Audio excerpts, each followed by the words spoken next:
This week on Quadriga, 1.5 million refugees. Merkel isolated. Germany at breaking point. The number of refugees Germany expects to take in this year has climbed to well over 1 million. Calls are increasingly coming from the Chancellor's conservative ranks to stem the influx. But Angela Merkel continues to insist Germany can cope. Many Germans fear the wave of migrants will change their country. Far-right groups like Pegida are profiting from those concerns. Has Germany really reached a breaking point?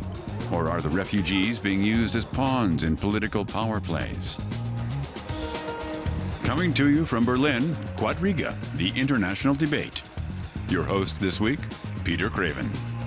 Yes, hello and a very warm welcome indeed to this latest edition of Quadriga, coming to you from the heart of the German capital, Berlin. And today, we're taking another look at the refugee crisis, which is obviously having a huge impact here in Germany, here in Europe and elsewhere. And we're asking some very, very big questions indeed. The first one is Angela Merkel isolated?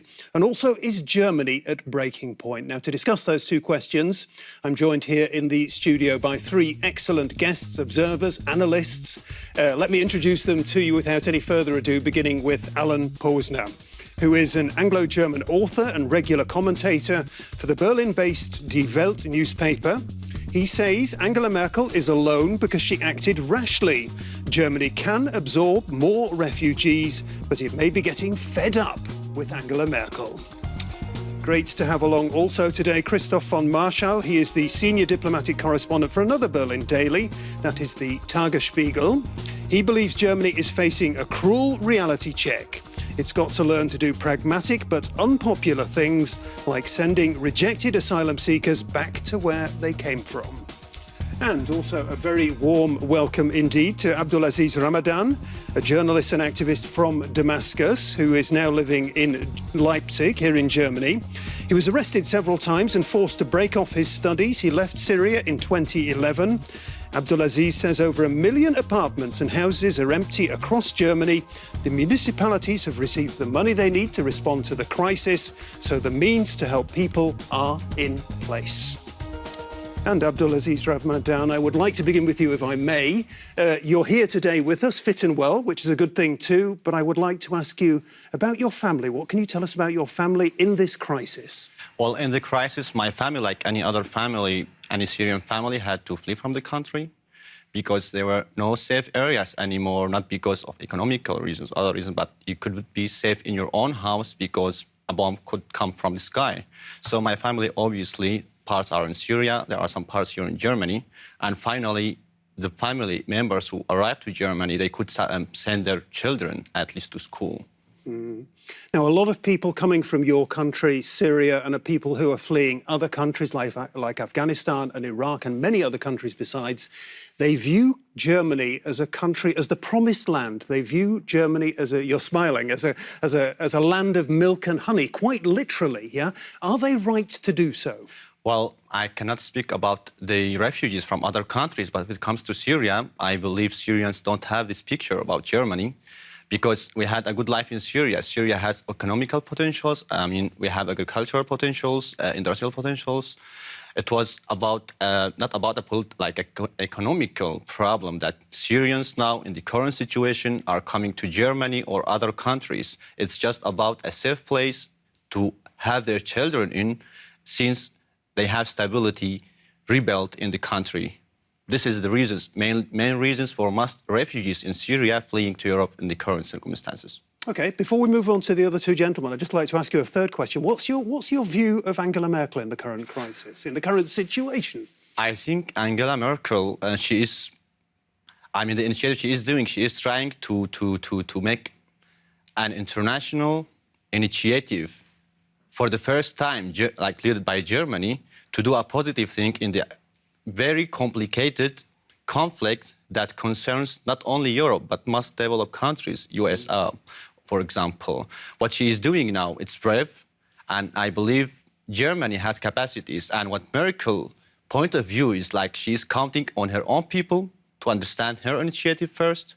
And I think Merkel, what she's doing, Germany has potentials to include more than 1.2 million refugees, if it comes to the point. OK, so a very positive take on Angela Merkel. Before I turn to Christoph and to Alan and hear what they have to say about Angela Merkel, I'm very intrigued to hear that from each of these two gentlemen. Let's just hear what Angela Merkel, the person at the centre of this story here in Germany, has to say about it herself. I took a lead on this because I'm convinced we can do this. This is an extraordinary situation. As Chancellor, it's my duty to do everything I can to make sure we meet this historic challenge. I'm optimistic. I'm convinced we can deal with this problem.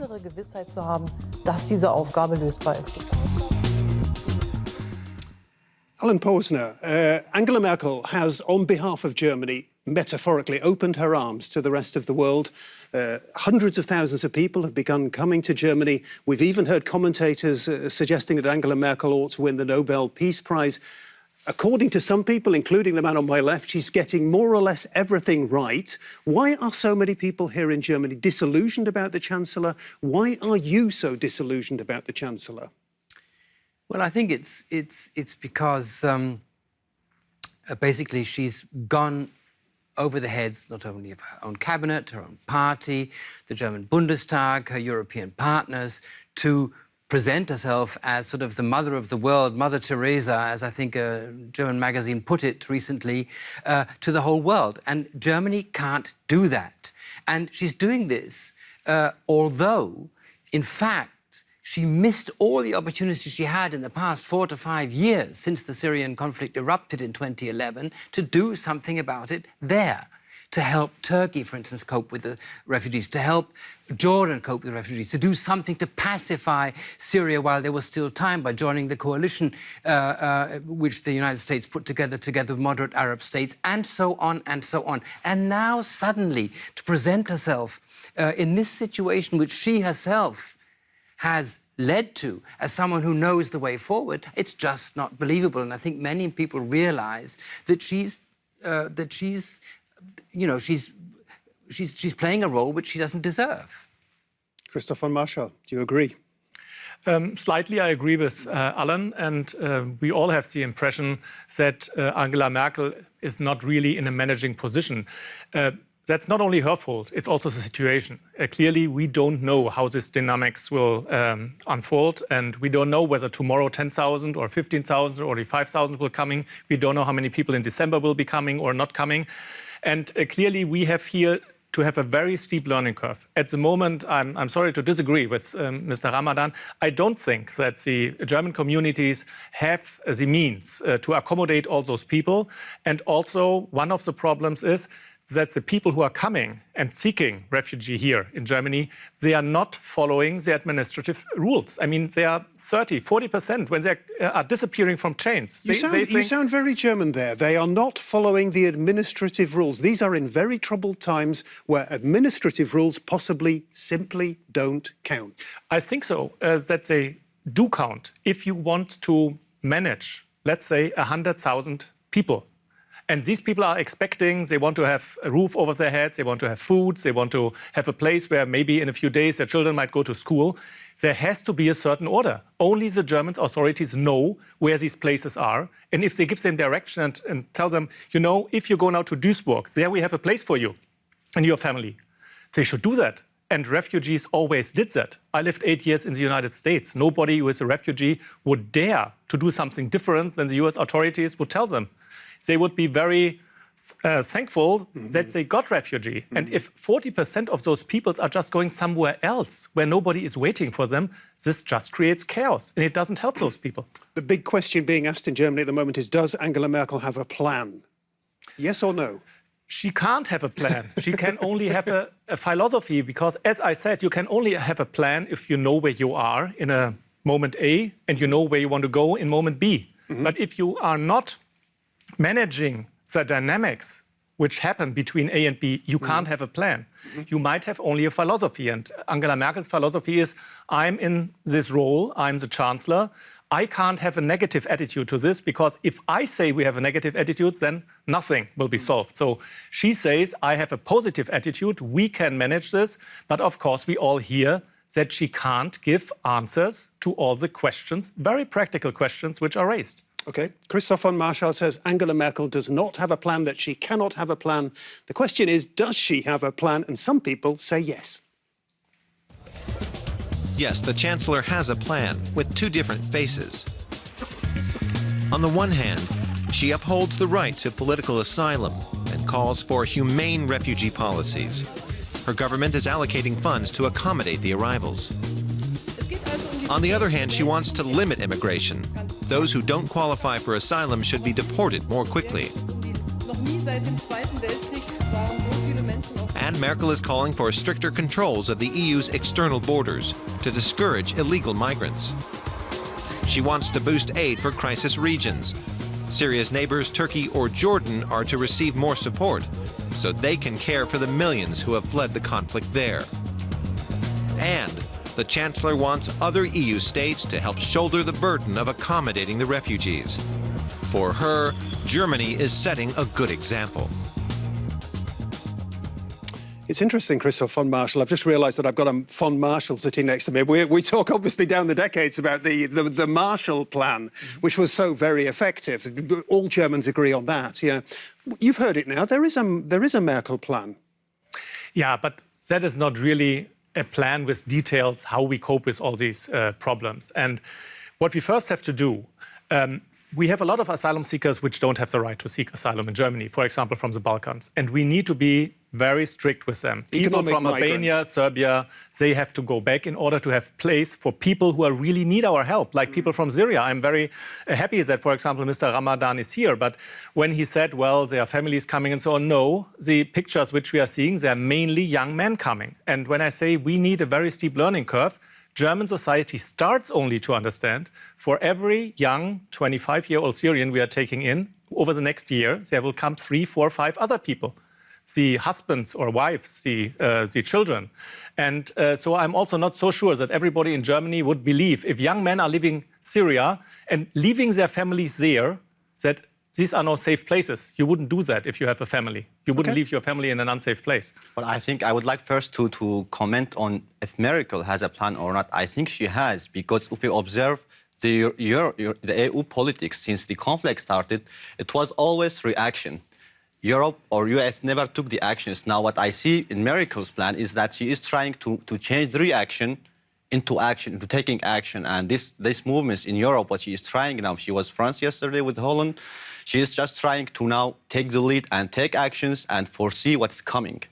What the problem with the refugees now, like all those refugees who are coming now at once, it was because Europe couldn't foresee that, although it was very clear in the international conflict that there will be, at a certain point, many refugees coming from Turkey to Europe. Now, in the last 4 years, I am surprised like how Europe couldn't see this point and how couldn't be prepared. If we go to the administrative, like refugees didn't follow the administrative rules because there are actually not enough employees. If you go to any place for the refugees, like first arrival, you will see 2 or 3 employees there. And the problem that refugees now don't follow the administrative rules because they are waiting like for 1 month, 2 months, 3 months, and nobody is processing their papers simply. So they say what we could do here now. The problem is now I see like with the last financial package to federal states and those centers for asylum seekers, they should have more employees so the administrative service will get better and quicker. And that's how we could manage this crisis now in Germany, that people come in the asylum seekers so their papers are being processed, then other people can come to their place. This is one point. And the other point, now the rules like the movement of refugees that they cannot leave, for example, the asylum seekers. If we, for example, there are many civil movements in Germany. There are many refugees who got their documents and they are integrated and they can assist in integrating the new refugees. For example, if a refugee has the chance to go, for example, to his family or to friends or to a city, those refugees who are already there, or students or civil society organizations, they could also help those people with their papers, job center interviews or others. I would just like to straighten one thing. It's only a very... When I said people are disappearing from trains, when people are entering Germany at the border, they are giving directions. Please go to Bochum or go to Berlin or go to Stuttgart. And of these people who know where they should go because somebody expects them there, 30 to 40% are disappearing on the way to the places where they should go to. And then they complain that nobody is there. Yeah, of course, they should go where they are directed to. Two quick questions. How many more Syrians are going to come to Germany in the months and the years to come? Have you got any idea in your head how many people that could be? Well, now I think it has reached yet 1.2 million refugees here, but it might reach, like, I believe, to 2 or 3 millions. But I would like to say, like, about the capacity of Germany, like, if we go to 2007, Syria and the Iraqi refugees crisis, Syria alone took 1.2 million refugees, Iraqis, that time. And everybody could have housing, and also they could start their jobs. Now, if we compare Syria to Germany, the capacities of the both countries and the population, Syria was 23 million inhabitants, Germany is 82 also. I believe Germany could take even more than 1.2 refugees. OK, point well taken. Another quick question, because I'm very intrigued. There's been a survey that's come out here in Germany suggesting that of the Syrians who have come to Germany, men, women and children, so far and in the near future, as many as 70% of them might return to Syria in the medium term. Do you believe that's plausible and realistic? That's right. I followed the survey, actually. Adopt a Revolution e.V. also implemented a survey in the last weeks recently, and only 13% are in Germany for economical interest, but the rest are willing to go back to Syria as long as there is a safe place for them. OK, thank you for that confirmation. Alan, you've been sitting thoughtfully. What have you got to offer? Well, I was thinking about the amazing job that Syria did at the time for the Iraqi refugees, and that Turkey is doing now, and that Jordan is doing now, and Lebanon is doing now for these refugees. And yes, we, as Germans, need to consider that. On the other hand, these are all people of the same culture, the same language. They don't have to learn Arabic if they're going from Iraq to Syria, or from Syria to Lebanon or to Jordan.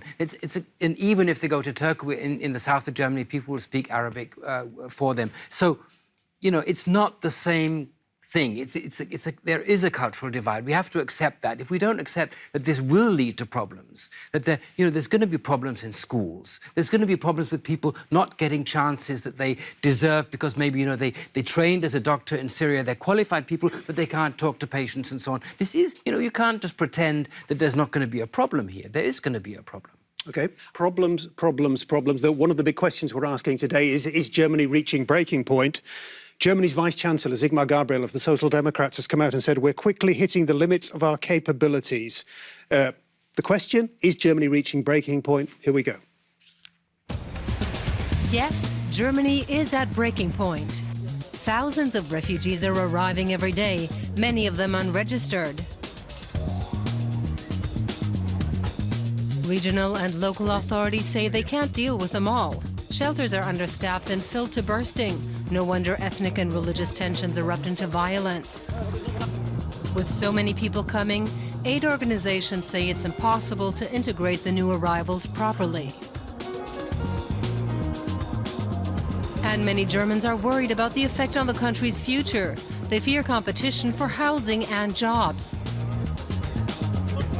In eastern Germany in particular, xenophobic groups like Pegida are becoming more vocal. And even German President Joachim Gauck cautions, we have a big heart, but there is a limit to what we can do. Lots of problems being mentioned there, Abdulaziz. One thing that has caught my eye in the last week or so is that there are a growing number of people, including leading politicians, who are saying the refugees are ungrateful. Are they ungrateful? I mean, I think they are grateful, but if we look at people who are coming from a place where they lost members, families, bombardment, torture, they come here, they arrive here, they expect, like, to have, let's say, a good treatment or a welcoming, let's say. And Germany, I believe German people are a welcoming people. Now, if it comes to a certain point now, like if we talk about the refugees who are arriving here, I think they are grateful, but the problem is what's happening now in Germany also with the movement against refugees. The refugees feel insulted, let's say, when they see the German society or some movements in Germany like Pegida are saying like they are coming here for money or taking their jobs. This is what hurting actually most of the Syrian refugees. And many families, I mean, I visit regularly the refugee centers, they say like our revolution or our movement in Syria, it was about dignity. And now we come here we couldn't stay in our country. We are in this country. We expected, like, we respected at least till we could go back to our countries. This is actually what's happening. Sometimes there are some reactions from some families. Maybe they get angry. This is the reason, I believe. OK, so the answer to my question is, that when I was saying, are people ungrateful, your answer was grateful, but just to, you know, I want to confirm where this was coming from, this idea that people are perhaps being ungrateful. From a very high place, the Interior Minister here in Germany, Thomas de Maizière, had this to say. We've seen refugees thinking they can allocate themselves. They leave their facilities, call a taxi, and surprisingly have enough money to travel hundreds of kilometers through Germany. They go on strike because they don't like their lodgings. They make trouble because they don't like the food. They get into brawls in the shelters. Christoph von Marschall, was that constructive or destructive comment from the Interior Minister? One might not like the attitude or the tone in which he said it, but of course it is true. We can only handle this problem if people follow a certain order, don't make their own rules. You can't, as an asylum seeker or somebody who just is looking for a safe place, you can't say, and well, I will decide where the safe place will be. If there are millions of people coming for good reasons to Europe, then Europe has a right to decide where they offer them this shelter. It's not up to the refugees to say, no, well, Poland is not good enough for me, I want to go to Germany. It's understandable, but we can't handle it that way. Alan Posener, does there have to be, or is there going to be an upper limit, a ceiling on how many people Germany takes in at some stage? And is it going to be necessary, perhaps at some stage, to go Hungarian and close the borders? Both questions, yes. Yes, there has to be quotas. Every country at every time about history has to decide how many people it can process, horrible word, but that's what it's about, how many people it can absorb, how many people it can offer a decent future. And if we can't manage it, if the flood gets too great, then yes, we're going to have to. Then Hungary was actually doing the right thing. They were Hungary is doing the right thing. Just a couple of weeks ago, here in Germany, we were saying that it's wonderful. We're opening our arms. We're all smiles. We've got this welcoming culture here in Germany. This is great for a demographically troubled country where too many people are too old. We've got these young people coming in, young families coming in. Suddenly, the mood has soured. Why has it soured in such a short period of time? Well, because people have seen the huge numbers and are seeing that there is no plan.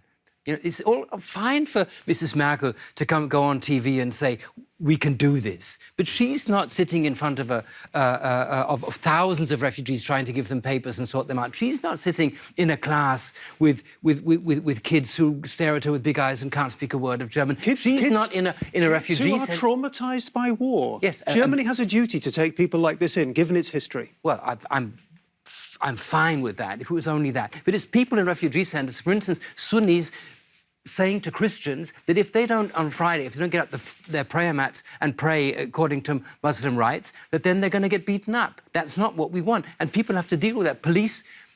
Policemen getting hit and so on. You know, I mean, let's face it, this is what's happening. I mean, I think this is like what's happening. It's not because I think of the refugees themselves, actually. If we look at the situation also, like if you bring all those people to one place, of course, I mean, there will be problems. If we put not only refugees, if we go to a Germans, for example, many Germans in the same place, we go look at Oktoberfest. If you just look at the statistics of Oktoberfest, last one, you will see how many violations have happened. So, of course, if they stuff one center of refugees with thousands and thousands of different backgrounds, of course, there will be conflicts. But I believe it's not because of the refugees. And what Germany is doing now, I think there is a plan, but what's missing here is the planning itself on the administrative level in the federal states, in the centers. This is something, it should go quickly. And that's how I think should be a day-to-day action, not like to just wait. And it should be day-to-day action and planning. This is certainly something that Christoph von Marschall would agree with. There is a plan, but there isn't enough planning in the plan, yeah? If there's going to be an upper ceiling, a top limit for how many people Germany could take in, what is that ceiling going to be? I couldn't give you a number, but I think what we are able to do is at least 500, 600,000 a year, but not more. A year, per year. Per year. And, But we need to integrate them. We need to have the means. It's not just accepting them and then the work only starts. And we can do that if both sides do it with a little bit more respect for each other and for rules. Rules are nothing bad. Is Angela Merkel isolated, yes or no? Partly. Yes or no? I think she will manage soon. Is Angela Merkel isolated? I think she's more and more isolated, yes. Is Germany at breaking point? No, we can... No. Never, not yet. Not yet, but very close to it. OK, on that optimistic note, I hope we've given you plenty of food for thought here on Quadriga. Get in touch with us via Twitter or Facebook or by email. Bye-bye for now. Tschüss.